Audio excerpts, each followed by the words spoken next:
What's going on, King of Kings family? It's day 10 of our Lent campaign, dwelling in the Gospel of John through the 40 days of Lent. And today's reading is John 6, verses 1 through 21. It's the feeding of the 5,000. It is Jesus walking on water, two of the most famous miracles in the Bible. And the part for me, every time I read the feeding of the 5,000, I always go back to a sermon that I heard many, many years ago that asked the question, where did the miracle happen?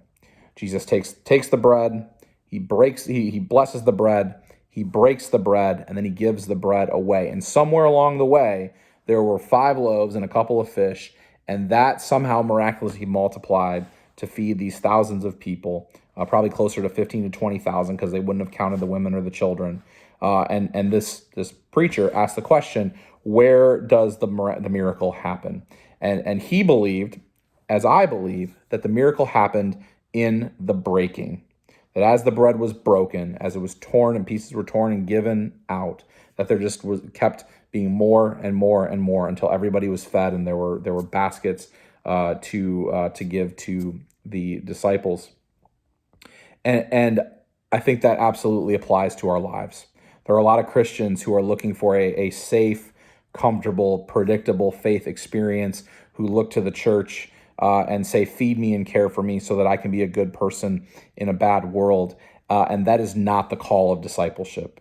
That the call of discipleship really is about being broken open, so that the reign of God can break into our lives and break out from our lives. And if we want to see this community changed for Jesus, if we want to see our neighborhoods change for Jesus, if we want to see our families change for Jesus, then our will, our perspective, our priorities, our preferences, we have to be broken so that something else, the kingdom of God, can break out in our lives and can multiply around us.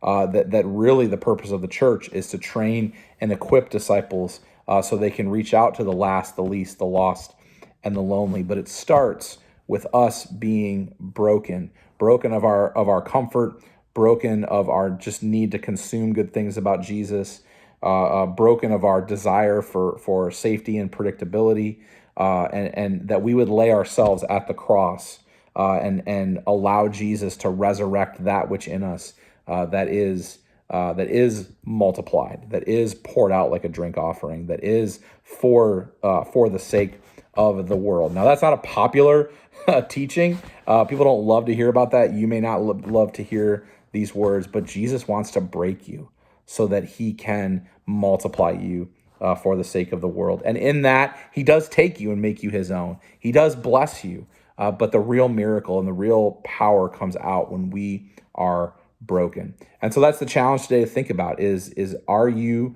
open to being broken for the sake of Jesus and the gospel and the reign of God breaking in you and through you.